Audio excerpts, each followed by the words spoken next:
¿Se imaginan esto? Un grupo selecto de la élite alemana, personas cuyo universo cotidiano transcurre entre la serenidad de una villa a orillas de un lago suizo y el bouquet de un vino francés de reserva, de repente, como movidos por un impulso colectivo e inexplicable, desechan sus planes habituales para abalanzarse en masa sobre los boletos de avión con destino a México. No hablamos de una docena, sino de miles, en un movimiento tan masivo y desconcertante que obligó al propio gobierno alemán a redactar informes de emergencia. Lo que experimentaron al poner un pie en suelo mexicano no solo alteró sus percepciones, sino que envió ondas de choque que sacudieron los cimientos de la sociedad alemana. Este relato, inspirado en un fenómeno real y aderezado con un toque de ficción para resaltar su esencia, cobra vida gracias a su apoyo. Un me gusta, una suscripción y un comentario cálido son el combustible que nos impulsa a compartir más historias que conmueven y transforman. La primavera de 2025 comenzaba a teñir de verde los parques de Berlín cuando la recepcionista de una de las agencias de viajes más exclusivas de la ciudad se encontró con una escena que jamás habría imaginado. Sus clientes habituales, distinguidos ancianos que normalmente solo mostraban interés por cabañas de lujo en los Alpes o suntuosos cruceros por el Mediterráneo, empezaron a llegar uno tras otro, con una pregunta inusual en los labios: ¿qué vuelos hay disponibles para la Ciudad de México? Al principio, la joven pensó que se trataría de una moda pasajera, quizás impulsada por alguna telenovela mexicana de éxito o un repentino furor por la gastronomía del país. La realidad, sin embargo, era mucho más profunda y compleja. Los empleados más jóvenes de la agencia apenas podían dar crédito a sus oídos. Un exmiembro del Parlamento, de más de 70 años, expresaba con un entusiasmo casi infantil su deseo de sentir en carne propia la eficiencia del sistema de transporte de la Ciudad de México. Otro, un magnate industrial retirado, insistía en que quería pasear por los mercados tradicionales y explorar la cultura de la comida callejera de alto nivel, en lugar de ser conducido a restaurantes con estrellas Michelin. Lo más sorprendente fue que esta extraña demanda, en cuestión de 1 o 2 días, se convirtió en una avalancha. Docenas de peticiones similares inundaron sus escritorios. En sus conversaciones, una palabra resonaba constantemente: verificar. Su intención no era vacacionar, sino comprobar con sus propios ojos si la maquinaria social de México funcionaba con la precisión y la solidez que habían oído describir. No se trataba de un simple viaje de placer, sino de una expedición de observación social en toda regla. Friedrich Schmidt, un exministro de Finanzas de Alemania, lo admitió sin rodeos en una entrevista, después de ver reportajes constantes en los medios alemanes sobre la avanzada estructura social de México. Sintió la necesidad imperiosa de volar y verlo por sí mismo. Su círculo de amigos, una constelación de titanes de la banca, dueños de fábricas y catedráticos universitarios de renombre, se contagiaron de su entusiasmo y comenzaron a planificar sus propios viajes. Las agencias de viajes de lujo de Berlín estaban desbordadas, completamente desconcertadas por este nuevo tipo de consulta para la que no tenían protocolo. Sus clientes no querían jets privados ni suites presidenciales. Insistían en usar el transporte público y visitar clínicas comunitarias. La situación escaló a tal punto que las agencias tuvieron que diseñar desde cero un itinerario de inmersión social en México. Lo más curioso era la demografía de estos viajeros. La mayoría eran personas de entre 60 y 80 años, muchos de los cuales rara vez salían de Alemania. De repente, estas figuras influyentes, verdaderos pilares de la sociedad alemana, desarrollaron un interés febril por esta nación latinoamericana. El gobierno alemán, por su parte, comenzó a observar esta tendencia con una mezcla de curiosidad y cautela. Se preguntaban si el éxodo masivo de tantos líderes de opinión hacia México podría tener implicaciones más allá del turismo. Discretamente, el Ministerio de Asuntos Exteriores alemán contactó a la embajada mexicana en Berlín, buscando entender el trasfondo de este fenómeno. El catalizador de todo fue un documental emitido por la cadena pública alemana ARD.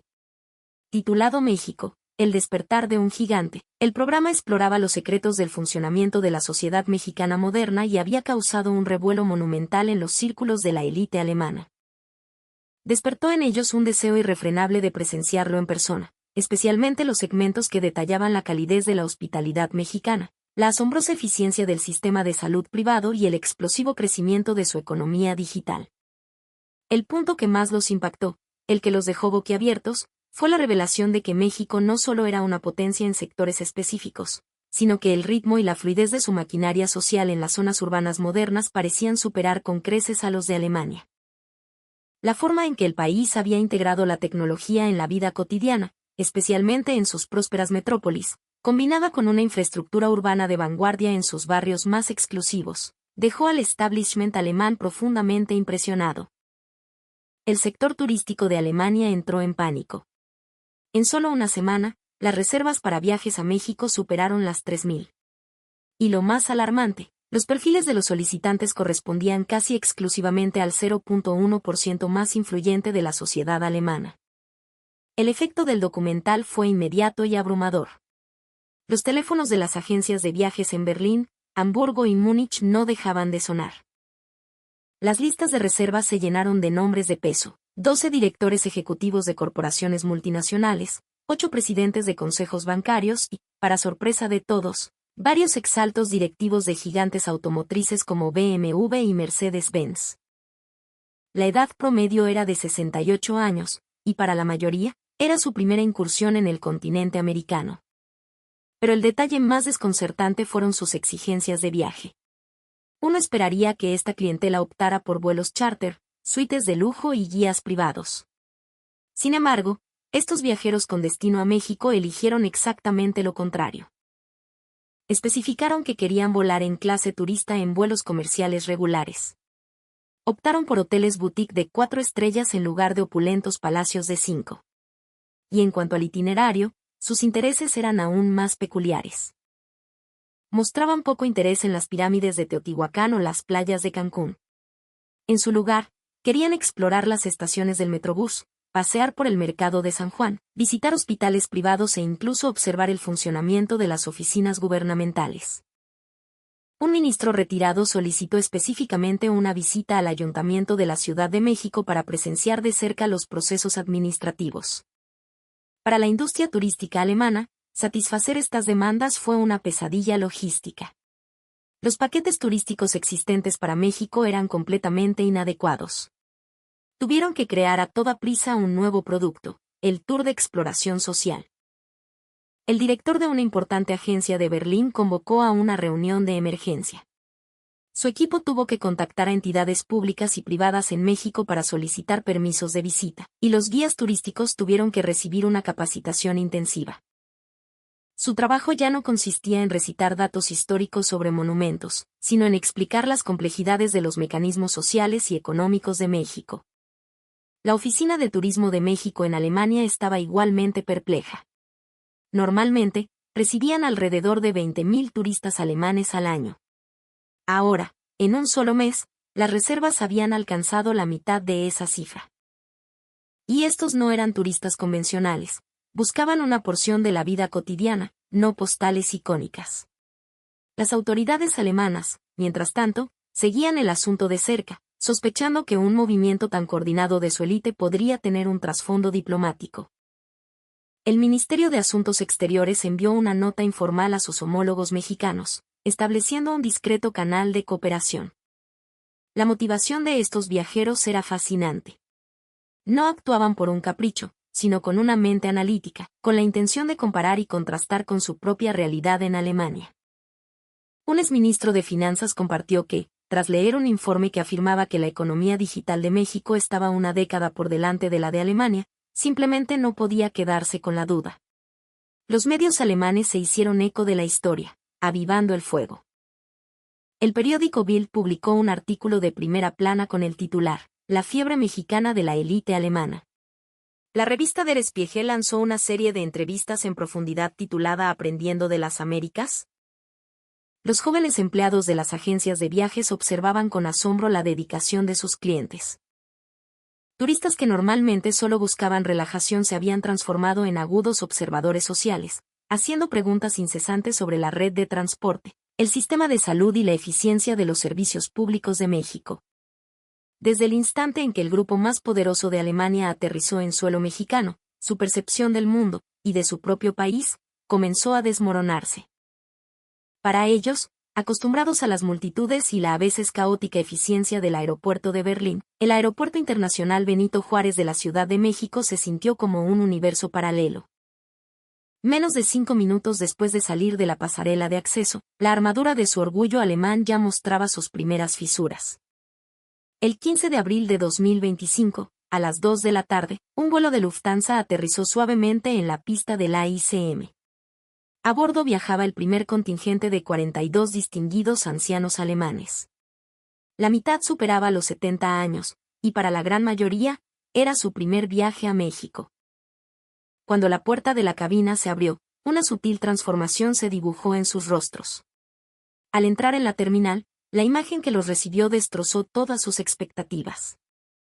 Ventanales que se extendían del suelo al techo inundaban el espacio de luz natural, los suelos brillaban con una limpieza impecable y el diseño, minimalista y funcional, cautivó instantáneamente a estos veteranos del mundo. Heinz Müller, el exministro de Finanzas, se detuvo para observar su entorno. En su mente, destelló el recuerdo de la interminable y problemática construcción del aeropuerto de Brandeburgo en Berlín, un proyecto plagado de retrasos y fallos. Pero aquí, en la Ciudad de México, todo fluía con una suavidad sedosa. El primer gran impacto llegó de camino al control de pasaportes. Una fila ordenada de máquinas de control automatizado, e-gate, esperaba a los pasajeros. La mayoría de los viajeros pasaban con un simple escaneo facial. Una tecnología que en Alemania todavía estaba en fase de pruebas, aquí era una realidad cotidiana y eficiente. Thomas Schneider, el exdirector de BMW, se detuvo frente a una de las máquinas, maravillado de que incluso un extranjero que no hablaba una palabra de español pudiera usarla con facilidad. La interfaz multidioma era impecable, alemán, inglés, japonés, todo disponible con un solo toque. En la zona de recogida de equipajes, llegó la segunda ola de asombro. Una pantalla gigante mostraba en tiempo real el estado de cada maleta. La cinta transportadora giraba en un silencio casi absoluto, sin los habituales atascos o pérdidas de equipaje que a menudo plagaban el aeropuerto de Frankfurt. Pero lo que más les llamó la atención fue la proactividad del personal. Una empleada del mostrador de información resolvía dudas en un inglés fluido y con una sonrisa genuina. El personal de limpieza se movía con una eficiencia discreta, puliendo las superficies en cuanto un grupo de viajeros se alejaba. Este nivel de servicio era un lujo casi inalcanzable en los aeropuertos alemanes.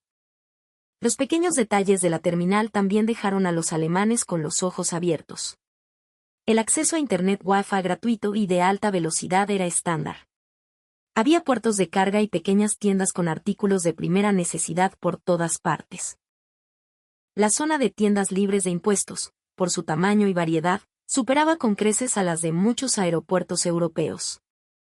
Peter Wagner, expresidente de la Asociación de Bancos Alemanes, le susurró a su compañero, ¿está seguro de que esto es un aeropuerto latinoamericano? Sus instalaciones modernas y su eficiencia operativa superan a las mejores de Europa. De camino a la conexión con el transporte terrestre, un tercer impacto los esperaba. Las escaleras mecánicas y pasillos rodantes que conducían a la salida estaban impecablemente limpios. La señalización era tan clara e intuitiva que incluso un recién llegado podía orientarse sin esfuerzo. Pero el golpe final los aguardaba al salir a la zona de llegadas, donde su transporte privado los esperaba. Su vehículo llegó en el momento exacto. El interior era más espacioso y lujoso que el de muchos trenes de alta velocidad alemanes. El viaje fue suave, con un nivel de ruido y vibración casi imperceptible. En esos breves minutos, la vieja imagen que los alemanes tenían de México se hizo añicos. La etiqueta de país en desarrollo se desvaneció, reemplazada por la realidad de un sistema que, en muchos aspectos, parecía más avanzado que el suyo. Y la experiencia más grande apenas estaba comenzando. El famoso orgullo alemán por su autobahn y su impecable organización pareció repentinamente modesto en las modernas autopistas urbanas de la Ciudad de México. Mientras su autobús de lujo se incorporaba al viaducto, la élite alemana fue golpeada por una nueva ola de revelaciones. La cultura vial de México era drásticamente diferente a los estereotipos que albergaban en sus mentes. Al principio, los distinguidos pasajeros miraban distraídamente por la ventana, pero en cuanto el vehículo entró en la autopista elevada, sus miradas se quedaron fijas en el paisaje urbano. Desde las alturas, la vista del moderno Skyline de Santa Fe, con sus rascacielos de cristal y acero, era comparable a la de cualquier capital financiera mundial, superando en escala y modernidad a Frankfurt. Klaus Hartmann, el exministro de Transporte, prácticamente pegó la cara al cristal, estudiando la configuración de las vías. El flujo del tráfico, aunque denso, estaba perfectamente orquestado, como una coreografía magistral.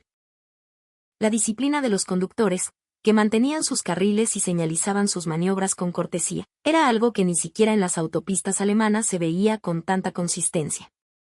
Al entrar en los barrios acomodados como Polanco, las sorpresas se multiplicaron. Imponentes complejos de apartamentos se extendían hasta donde alcanzaba la vista, algo poco común en las grandes ciudades alemanas. Pero lo que realmente los dejó sin palabras fue la ingeniosa integración de parques y áreas verdes entre estos gigantes residenciales.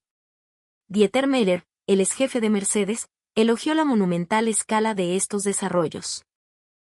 Eran como pequeñas ciudades autosuficientes, capaces de albergar a decenas de miles de personas, con centros comerciales, escuelas, clínicas y parques a poca distancia, una muestra de planificación urbana de primer nivel. El tráfico en las calles de la ciudad fue otro impacto. A pesar de la densidad, el flujo era constante y ordenado. La sincronización de los semáforos era perfecta. Lo más reconfortante fue la armoniosa coexistencia del transporte público y los vehículos privados. Los carriles exclusivos para el Metrobús aseguraban su puntualidad, un sistema que muchas ciudades alemanas aún no habían implementado con tal eficacia. Peter Wagner, el banquero, volvió a susurrar a su compañero: piensa en la densidad de población de esta ciudad. Que el tráfico fluya así es casi un milagro. Berlín o Hamburgo en hora punta son un caos absoluto. Esto, en cambio, es un reloj suizo. Las escenas alrededor de las estaciones del Metrobús y las paradas de autobús también los dejaron asombrados. La gente esperaba en filas ordenadas, permitiendo que los pasajeros descendieran antes de subir. Esta disciplina cívica era un estándar de oro incluso para los alemanes. La estética de los comercios a pie de calle también dejó una impresión duradera. Las fachadas estaban reguladas y mantenían una apariencia cuidada y elegante, un marcado contraste con algunos distritos alemanes donde los letreros caóticos arruinaban el paisaje urbano. Pero lo más destacado fue el diseño de la red vial, que priorizaba al peatón. Cada cruce peatonal estaba equipado con guías de audio para personas con discapacidad visual. Las aceras estaban claramente separadas de las calzadas, y las rampas para sillas de ruedas eran omnipresentes, superando con creces las normativas de accesibilidad alemanas. El golpe de gracia llegó al atardecer, cuando desde un puente sobre el periférico contemplaron el cielo nocturno de la Ciudad de México. El mar de luces de los rascacielos a ambos lados del horizonte brillaba con un ritmo vibrante, un espectáculo de una escala y modernidad que superaba el de los centros de Frankfurt o Múnich. Ese trayecto desde el aeropuerto hasta el hotel transformó radicalmente la visión de la élite alemana sobre México. Comprendieron que no era solo un tigre económico, sino que en planificación urbana, infraestructura de transporte e incluso en conciencia cívica, estaba a la par, si no por delante, de las principales naciones europeas. Para aquellos que a menudo se quejaban del anticuado y propenso a huelgas metro de Berlín, la experiencia en la Ciudad de México fue un golpe directo a su orgullo. Creían que su sistema de transporte público era el pináculo mundial. Ahora, esa creencia se desvanecía en la insignificancia. A las 9 de la mañana del día siguiente, el grupo de dignatarios alemanes salió de su hotel para explorar la ciudad. Para estas personas, acostumbradas a choferes privados y asientos de primera clase, usar el transporte público era un desafío, pero estaban decididos a verificar la fiabilidad del sistema mexicano. La primera sorpresa llegó al acceder a una moderna estación del Metrobús en la Avenida de los Insurgentes. Las escaleras eléctricas descendían a una plataforma subterránea impecable, con equipos que brillaban como si acabaran de ser instalados. El contraste con la atmósfera a menudo sombría y húmeda del U-Bahn de Berlín era abismal. Lo más impresionante fue ver que cada estación estaba equipada con ascensores dedicados para personas con movilidad reducida y ancianos. Ingrid Müller, exministra de Bienestar Social, exclamó su admiración al llegar al andén. La plataforma estaba brillantemente iluminada y los suelos de baldosas pulidas reflejaban la luz, un mundo aparte de la penumbra de muchas estaciones de Berlín. El diseño de la señalización era igualmente notable. Pantallas digitales mostraban la información en español e inglés, con la hora exacta de llegada del próximo autobús. En Alemania, los retrasos y las cancelaciones eran una noticia constante. Aquí, todo funcionaba con la precisión de un reloj. Las líneas pintadas en el suelo del andén también dejaron atónitos a los alemanes. La gente formaba colas de manera natural y, cuando llegaba el autobús, se apartaban instintivamente para dejar salir a los que bajaban. Esta autodisciplina era ejemplar. Cuando el autobús se detuvo, llegó el segundo impacto. El diseño exterior era más aerodinámico y moderno que el de los autobuses más nuevos de Alemania. Al abrirse las puertas, el espacio interior lo sorprendió. Era amplio, con asientos ergonómicos y un completo equipamiento de seguridad. Los asientos prioritarios estaban claramente marcados, y observaron cómo varios jóvenes se levantaban para ceder su lugar a personas mayores. Thomas Schneider, el exdirectivo de BMW, comentó la increíble limpieza del vehículo. No había ni un solo trozo de papel ni una mancha en el suelo. La compostura de los pasajeros fue igualmente reveladora. Las conversaciones se mantenían en voz baja. La mayoría de la gente miraba sus teléfonos o leía libros. Nadie hablaba a gritos por teléfono ni comía de forma ruidosa. Esta conciencia colectiva era rara de ver incluso en las grandes ciudades alemanas. La puntualidad del sistema era asombrosa. Las paradas y arranques del autobús eran suaves y precisos. Al hacer transbordo a otra línea, llegó la tercera ola de impacto. A pesar de ser un nudo de varias rutas, la señalización era tan clara que era imposible perderse. Cada línea estaba codificada por colores, un sistema de una claridad y orden que dejaba en ridículo la caótica red de transbordo de la estación central de Frankfurt. Las instalaciones dentro de las estaciones más grandes también impresionaron a los alemanes: baños impecables, tiendas de conveniencia, farmacias e incluso cajeros automáticos. Poco a poco, comprendieron que una estación del Metrobús no era solo un lugar de tránsito, sino un centro de servicios diseñado para la comodidad del ciudadano. Hans Beyer, un exdirector de los ferrocarriles alemanes, comentó a sus compañeros: esto no es solo una red de transporte, es el reflejo de la educación de toda una nación. Sentía que el civismo de la gente era aún más admirable que la excelencia de la infraestructura. Después de este breve recorrido de una hora, la élite alemana seguía sumida en el asombro. Tenían la prueba irrefutable de que el sistema de transporte alemán, supuestamente uno de los mejores del mundo, se había quedado muy atrás en comparación con la modernidad y eficiencia que estaban presenciando en México. Y sus revelaciones no harían más que intensificarse. Fue el momento en que el orgullo alemán se hizo añicos. Para aquellos acostumbrados a esperar días, e incluso semanas, para conseguir una cita en un hospital alemán, la experiencia directa en el sistema de salud mexicano fue una revelación que trastocó su mundo. La idea de completar un chequeo médico exhaustivo en menos de 2 horas era algo que simplemente no podían concebir. En la mañana de su tercer día, ocurrió un pequeño imprevisto. Uno de los miembros del grupo, Rudolf Auer, exdirector del Deutsche Bundesbank, comenzó a sentirse mareado y con una opresión en el pecho. A sus 72 años, con un historial de hipertensión y diabetes, la situación preocupó a todos. El guía turístico, sin dudarlo un segundo, lo acompañó a la sala de emergencias de un prestigioso hospital privado, el Hospital Ángeles. Antes de entrar, los amigos de Auer estaban nerviosos, preguntándose si un extranjero recibiría la atención adecuada. Pero en cuanto cruzaron las puertas, sus temores se disiparon. La primera sorpresa llegó en el mostrador de registro. El proceso fue increíblemente rápido. Una joven recepcionista, en un inglés perfecto, evaluó la situación y de inmediato contactó a un intérprete de alemán a través de una videollamada. En Alemania, conseguir un intérprete en un hospital requiere una cita previa. Aquí, estaba disponible al instante.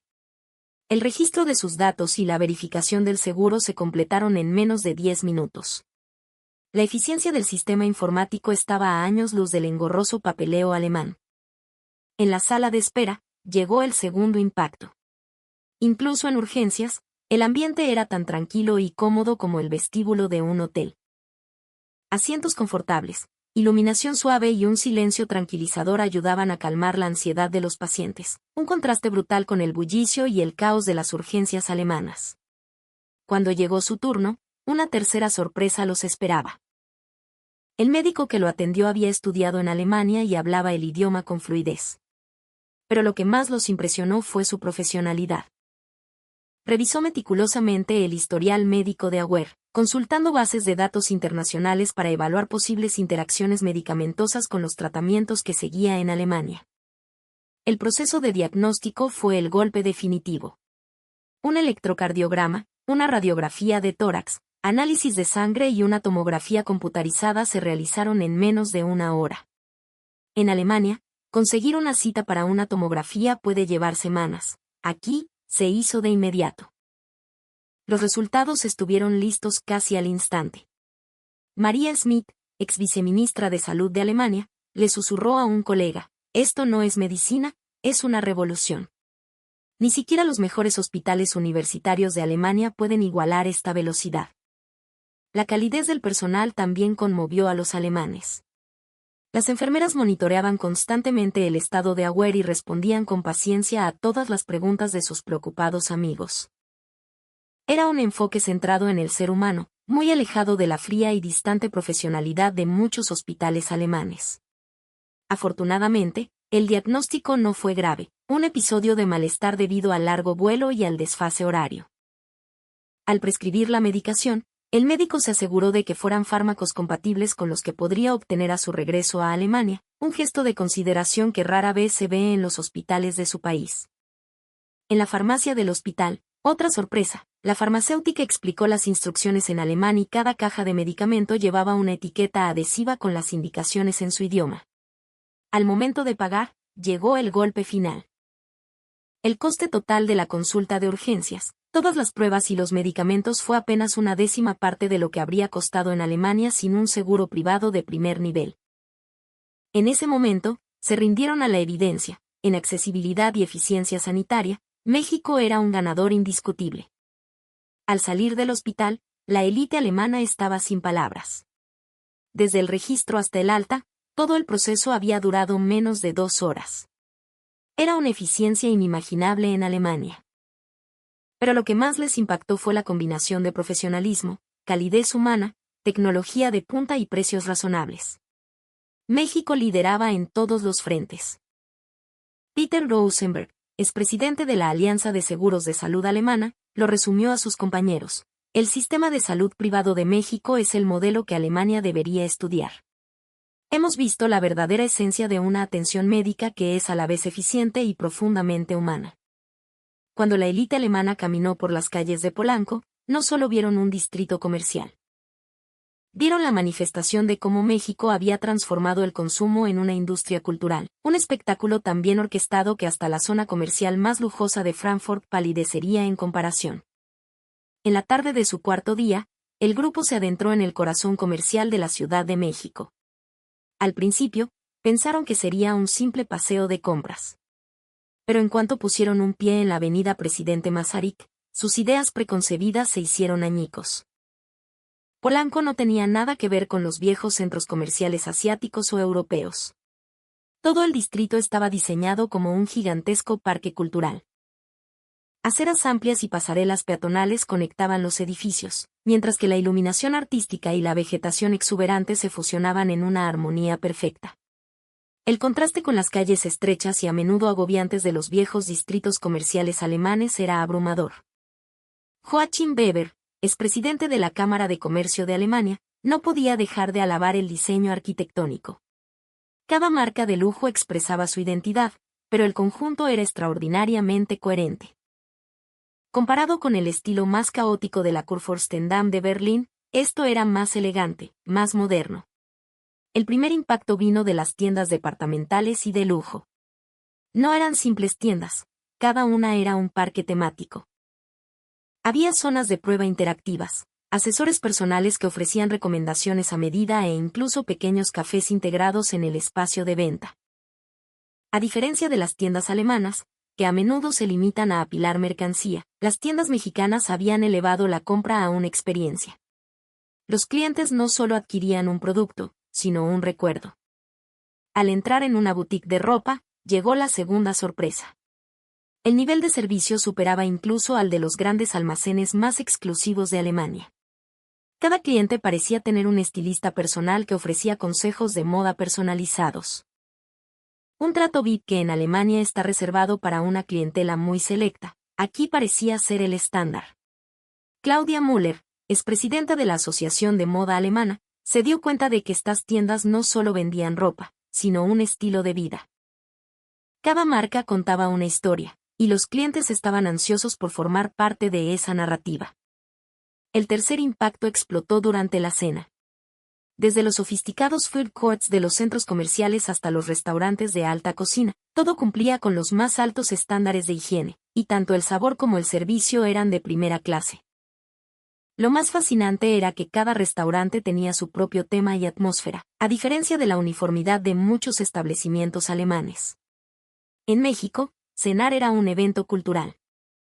Pero el elemento más revolucionario fue la integración de la tecnología digital. Pedidos a través de códigos QR, consulta de inventario en tiempo real, recomendaciones personalizadas basadas en inteligencia artificial. Todo estaba conectado en la nube.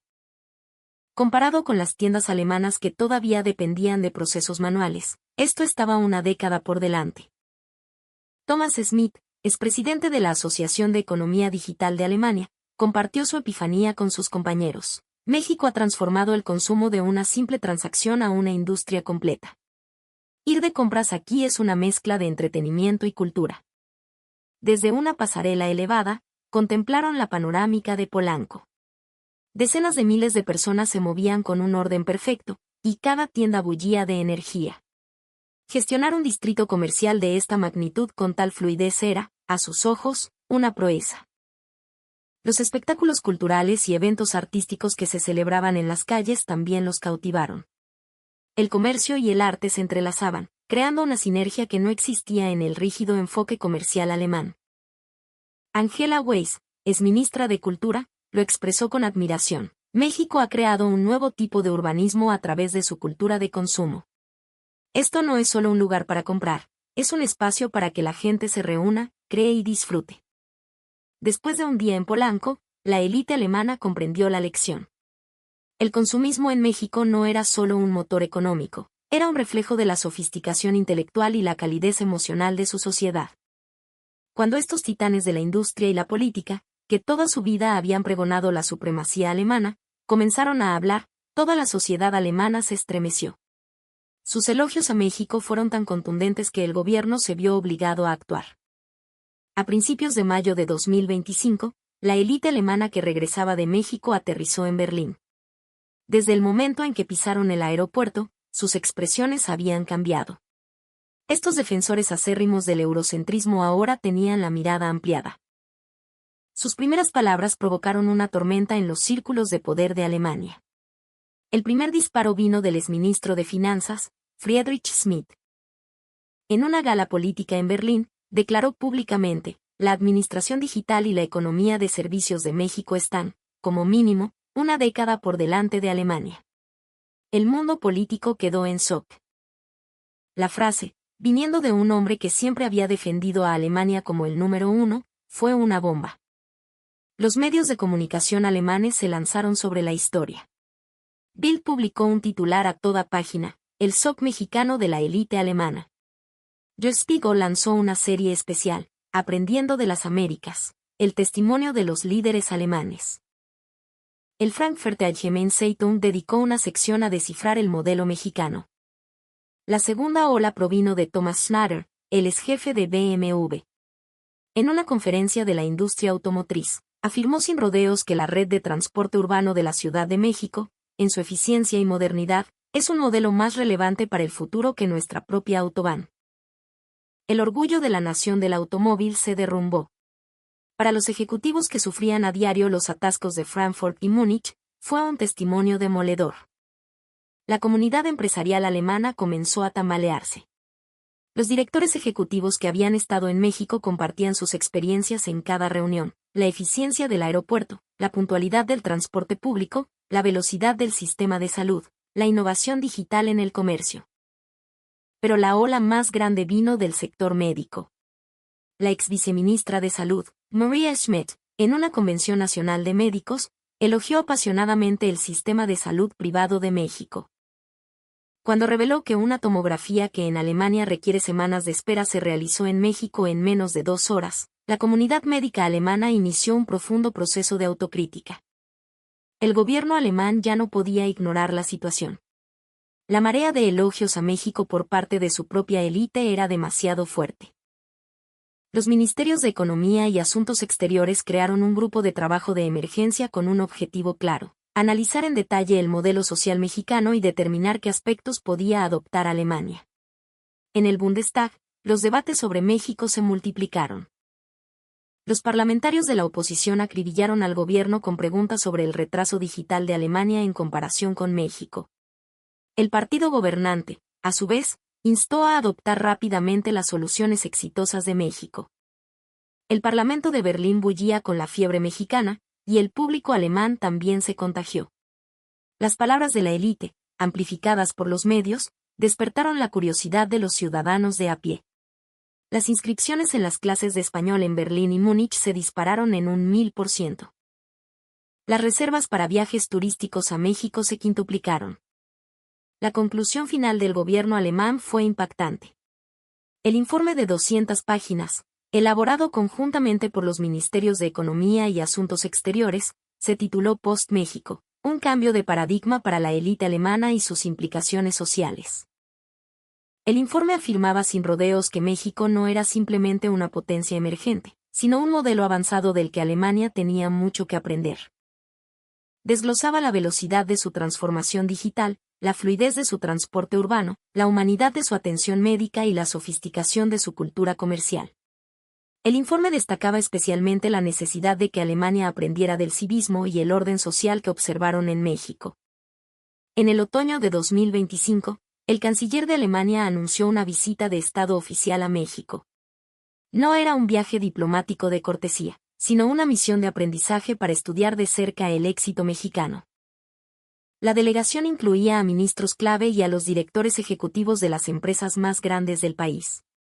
Así, el viaje de un grupo de curiosos ancianos de la élite alemana desencadenó un giro radical en la política nacional, convirtiéndose en un acontecimiento histórico.